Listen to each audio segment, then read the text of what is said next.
And what I'm going to do from this point, I will probably not be able to see you. Oh, it is going to show it to me. So, all right. All right. So let's just start with first and foremost, I want to kind of just dive right into the comparative market analysis, kind of give you guys an update on just the market in general. Okay. So I'm going to switch back over here. I'm going to pull up my CMA. Can y'all see this good on your It's side? it's very small, Preston, on mine, but later on, after, if you can, just maybe if you can email it to me so I Yeah, can look. absolutely. I'll be sure to send Yeah. all this. I've made it bigger. Is it better now on your screen? Yeah. No, I've got everybody's picture on here, and Okay. I'm technically challenged right now. Okay. All right. No problem at all. Miss Laura, can you see the information? Yes, I can. Awesome. Okay.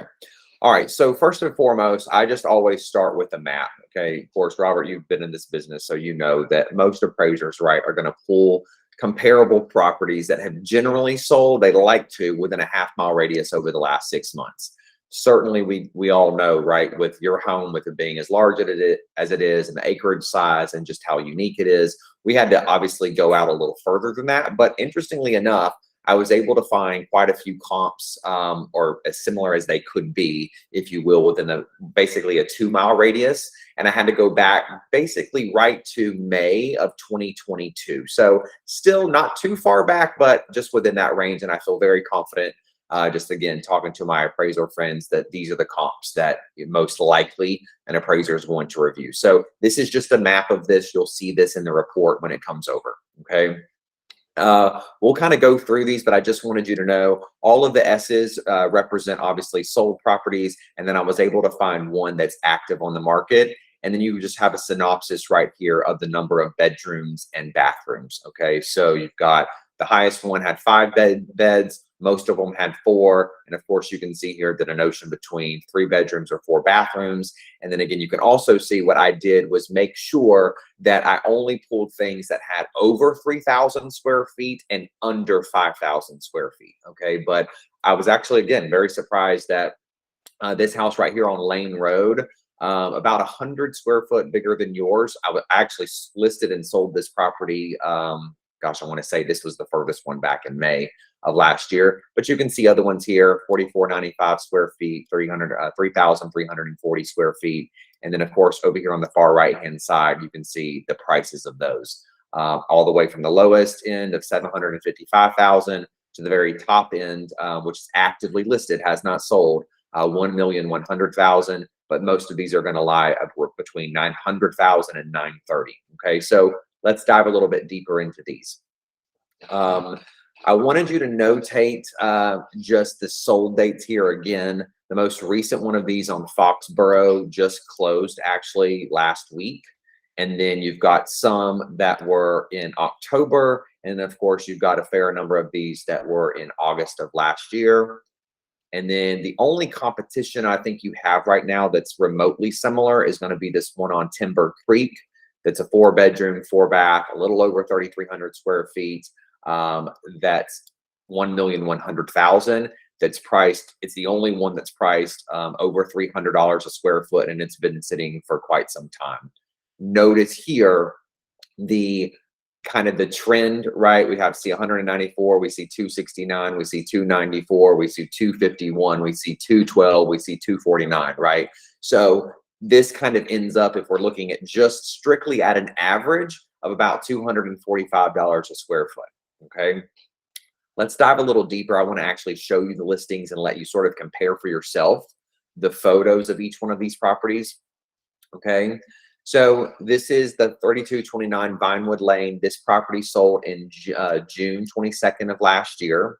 It's 5 bedrooms, 3 baths. It was built in 2009. It's been 120 days on the market, and this is the lowest price per square foot of all of the sold comps. Again, just shy of 4,500 square feet. So roughly 500 square foot bigger, but it's been 120 days on the market before it actually sold. Nice house overall. Didn't see anything that was overly extraordinary about it. I did notate here that it had this about a 3-car garage and a 700 square feet above that particular garage. Let's look at the photos here. looks like a really well appointed house on the interior. Notice here, I don't know if you can tell, I can tell that all of these have been staged. So this is staged furniture. So it's probably a vacant house and they staged it, but nonetheless, looks really clean on the interior.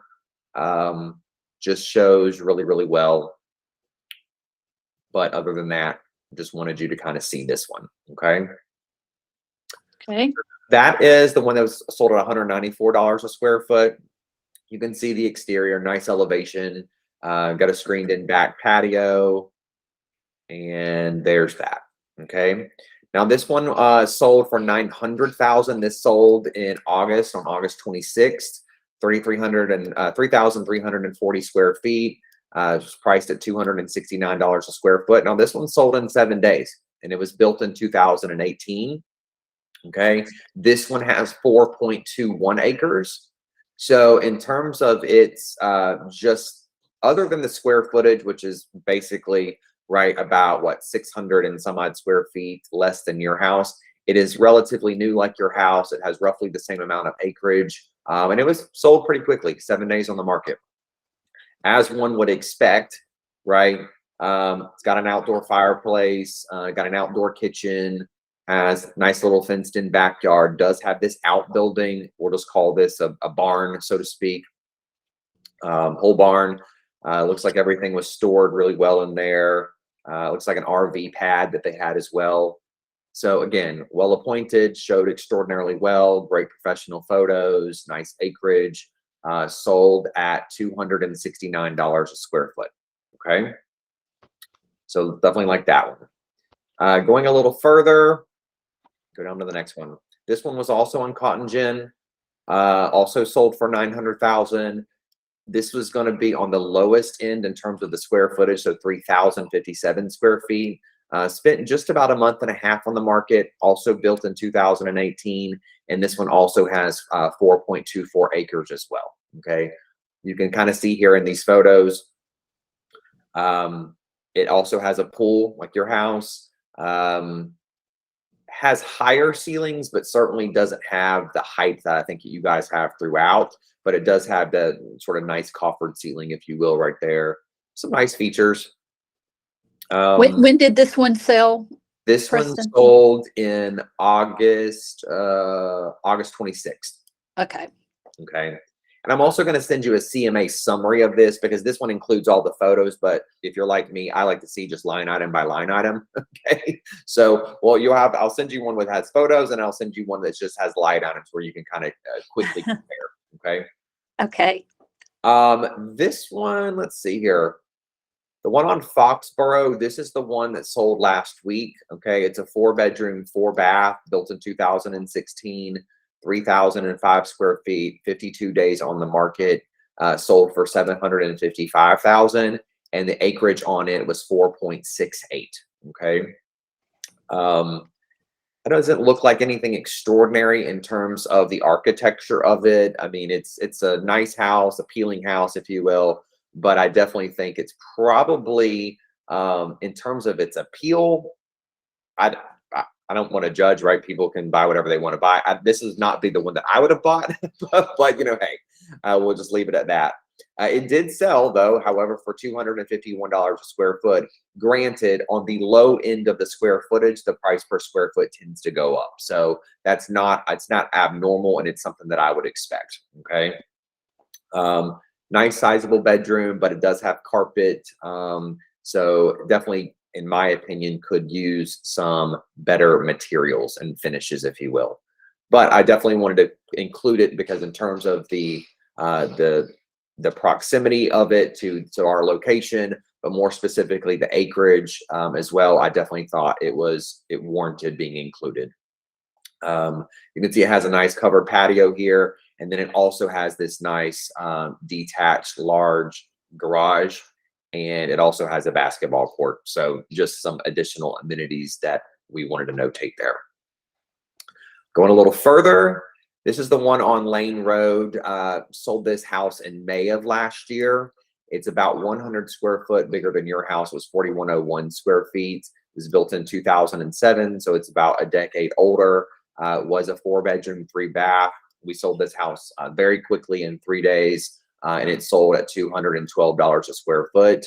These people probably could have gone a little further up on the price. That was our suggestion because we were still in a very hot market at that point.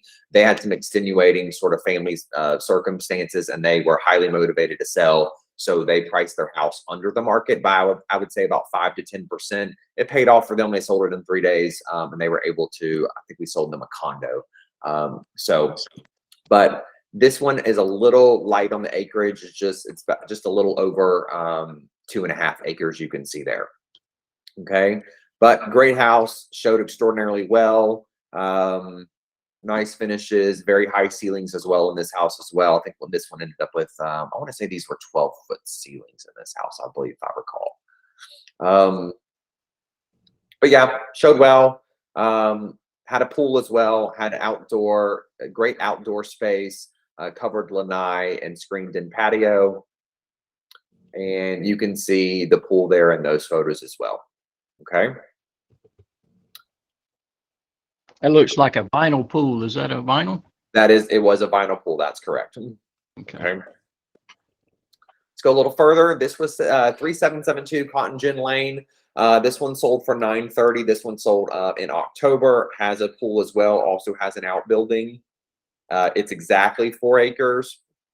And just to notate it, 39 days on the market, $249 a square foot, and just a little over 3,733 square feet.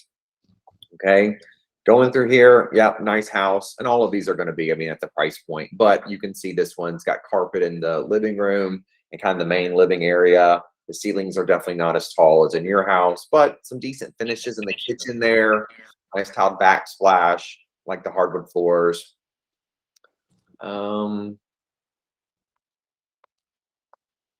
Nothing too wild to talk about here. Just, pretty standard house, but nicely appointed. Okay. This one is also a vinyl pool, but it has like kind of the bricks around. And then of course, one of the biggest selling feature here is it's got this extraordinarily large detached building. I mean, it's huge. And then another one it looks like as well. So you got the regular garage, and then you got the large outbuilding there in the back. Wow. Yeah, huge, right? And then this one is the one that's active on the market. Okay, 1,100,000. The only one priced over $300 a square foot, and significantly over $300 a square foot, which I believe is the mistake. Built in 2001, 3,300 square feet. It's already been on the market 61 days. 4.7 acres. I think the house is nice. If I'm just, looking at it, it also has a detached building similar to a lot of the other ones, and an additional pole barn as well. But in terms of the interior appeal, it just kind of looks stale and cold. I think they have a little bit of a staging problem, if it's just my opinion. But I don't believe that this house, in terms of the architecture, kind of stacks up to some of the other ones. That's just my opinion. I think they're banking on the size of the lot, but also the detached building and the pole barn to kind of be the selling features. But again, I hope you agree with me. I tend to believe that this one is not effectively $70 to $80 a square foot over and above the other ones that we saw that have sold. Okay, so let's just kind of real quick. This is the average home sold for an average of 97.6% of their list. Not bad. And average days on market here is about 43 days on the market. Okay, so let me go through this real quick and give you a synopsis. Hopefully you can see this one a little better. This was what I meant by just kind of having everything on the screen in terms of just line item by line item. So just to recap here, we have this one in Timber Creek Drive, been on the market 61 days so far, priced at $1.1 million, $333 a square foot. Okay, that's your real only competition in terms of what's active on the market right at this particular moment. And then down here in the sold column, again, you can see all of the same addresses, bedrooms, bathrooms, year built, very similar acreage here, all the closing dates. But the most specific thing I always like to look at, right, because appraisers couldn't care less about the actual list price or sales price. they're always looking at this sold price per square foot. And we've got an average of about $245 a square foot. And then I always typically like to look at the median. The median, I think, in my opinion, just gives a better reflection of things, but it's not that far off from the average, and it's at $250 a square foot. So what are your thoughts just based on the statistics so far? Well, Preston, I mean, it all looks pretty detailed. I kind of need to go through and kind of look at some of the details, like the pool being vinyl and so forth. But I mean, it is what it is. Right. Yeah. Well, I'm glad you say that because you've been in the business, right? So, sometimes I'll have sellers who say, well, Preston, I would really love, let's just throw out a number. I'd love 1.25 million.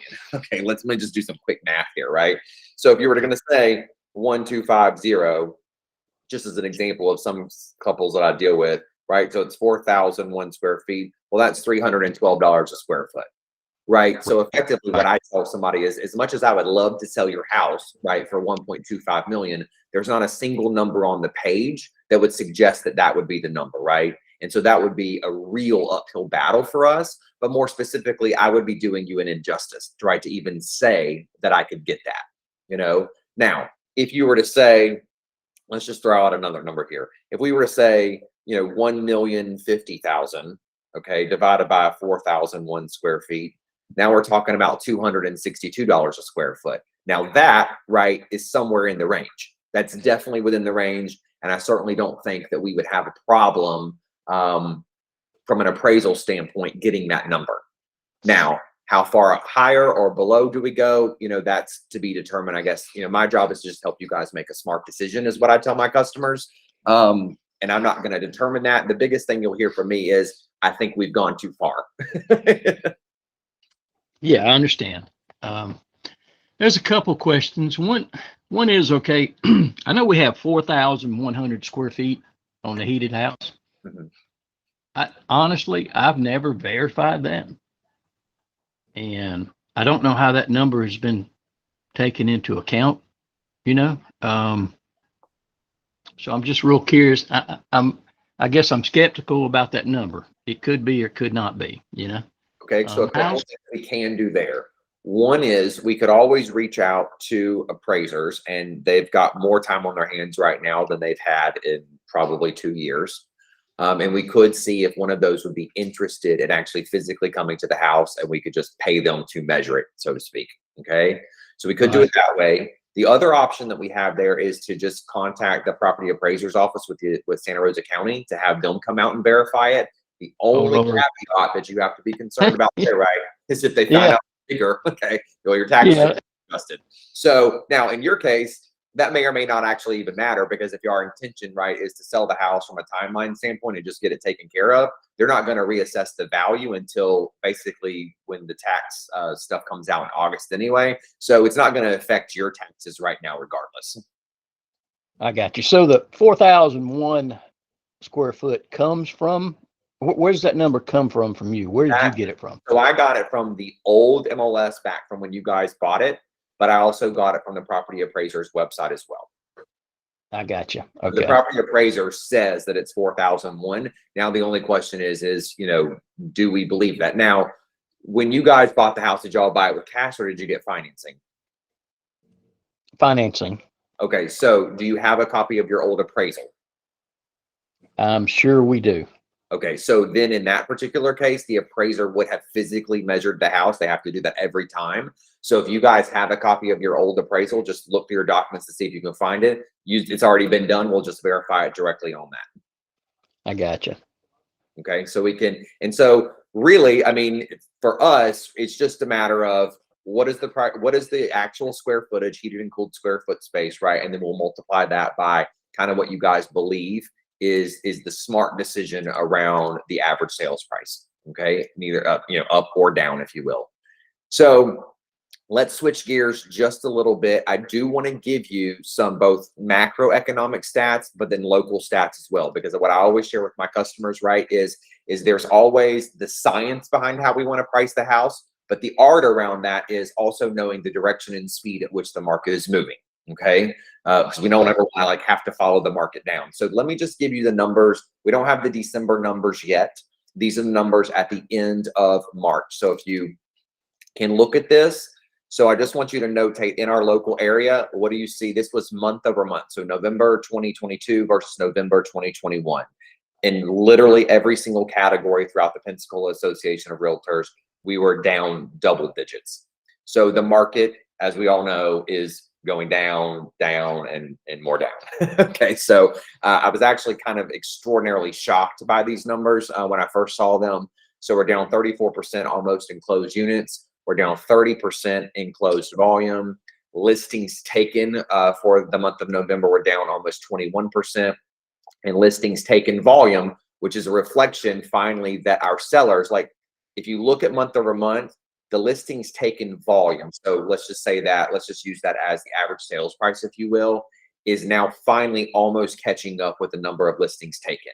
For the entire year, what this would say is we've taken roughly 2% less listings for the year last year, but the seller still thought that their houses were 13% worth more money, right? The seller's mindsets hadn't caught up to what the actual market has reflected so far. Okay. But as you can see in November, that's quickly starting to change. So the tide has definitely shifted, so to speak. So I just wanted to share that with you. What are your thoughts on that, or any questions about that? No, I don't doubt it at all. There's some, I guess it's soaking in because I'm in process now of building a house, Mm-hmm. and I know what materials are Yeah, right. and Yeah. have been, and it doesn't reflect this number, So Gotcha. the Yep. inflation is still there. Absolutely. And so, it's just kind of, I don't know what all to think about it other than, the devaluing the house happens before inflation of the materials to build a new house. What are the new builders saying?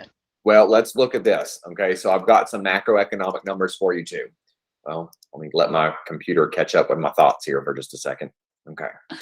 So number one, let's just start with rates. Okay. Right. So rates as of this morning were 6.055 for jumbo loans. Okay. So this same time last year, they were basically less than half of this. So basically in a year, they doubled. Okay. So this slide that I have right here, this is for quarter 3 basically. So we won't have quarter 4 numbers until basically I would say the end of January or February. But as you can see, interest rates, as you well know from last year, went way high, which obviously has shrunk the buyer pool significantly.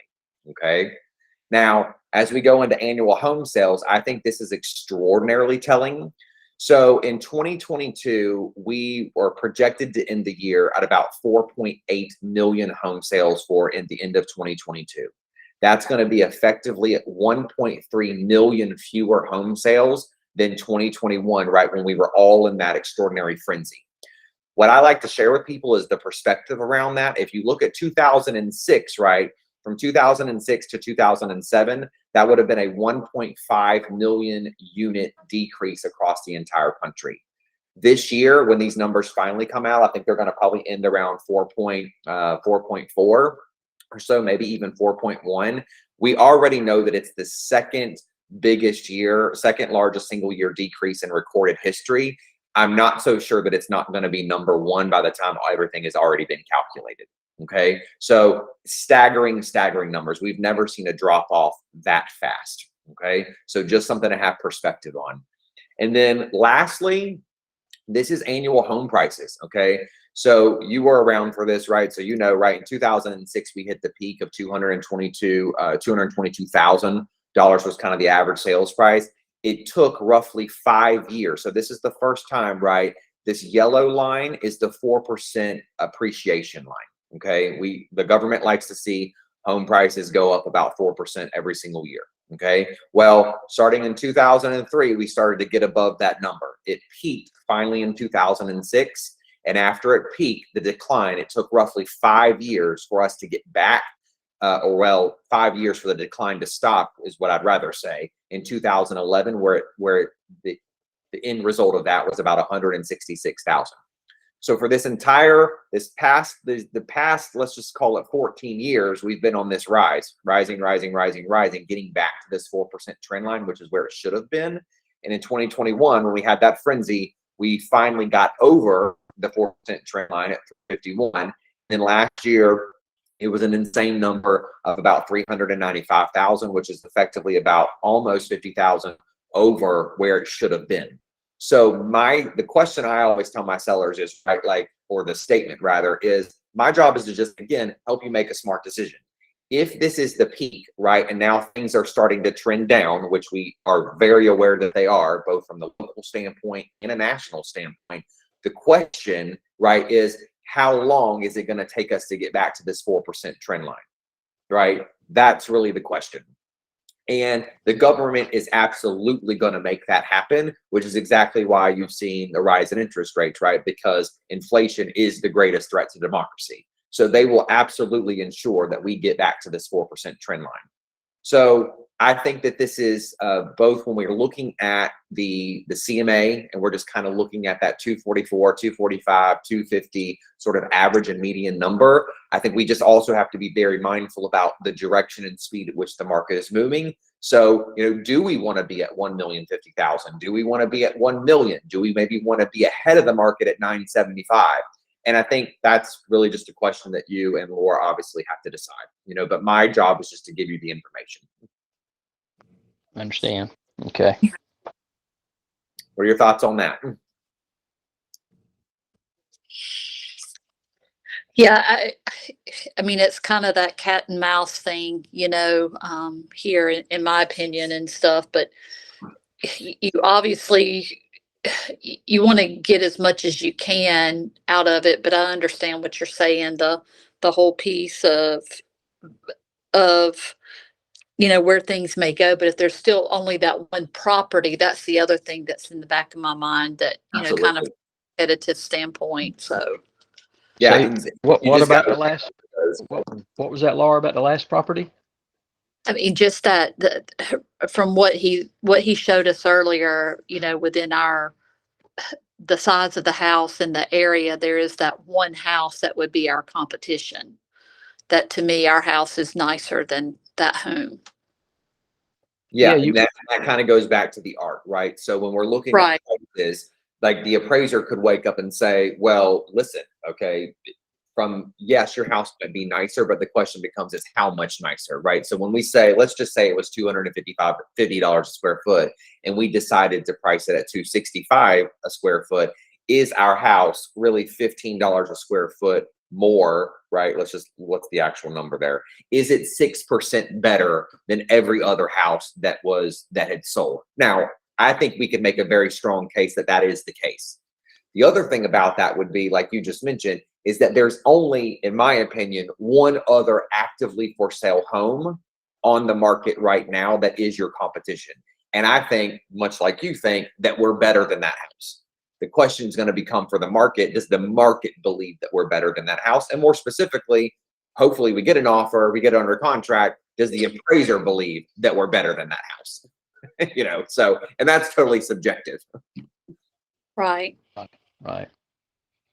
But the good news is, I think just like I mentioned the other day when I was there, me and Taryn were there, I certainly believe that more than anything, not only the acreage, but the proximity of where your house is in Pace. It's not like deep into Chumuckla, right? On our way to Jay. You are kind of at the heart and you're at the center of kind of all the action. So for the person, like we mentioned, that wanted to move to Pensacola, now has this option of effectively be 12 to 15 minutes away from Pensacola and still have the acreage, still have the peace and tranquility, if you will, still have the pool, and still kind of basically be off of a private road. I think those are big benefits. I understand. I think it's all, I understand all the information you're giving me, Preston. I just need to sit and think about it a little bit, and I think you're definitely in a price range from my standpoint. There again, I did tell you that, time is not so important to us as opposed to just trying to maximize the best we can out of the house, Absolutely. Yeah, and so I think you're right. I mean, it's a question on timing for sure. You know, can we maximize our equity before things get worse? And Right. and here's the interesting thing about that to me, the market's going to share that with us very quickly. Okay, we put it on the market and we're not getting any activity at all. We know that it's effectively just the price, because actually, let's go ahead and dive into that portion of this now. All right. So let's go into our, is my screen still sharing? Oh, let me reshare back.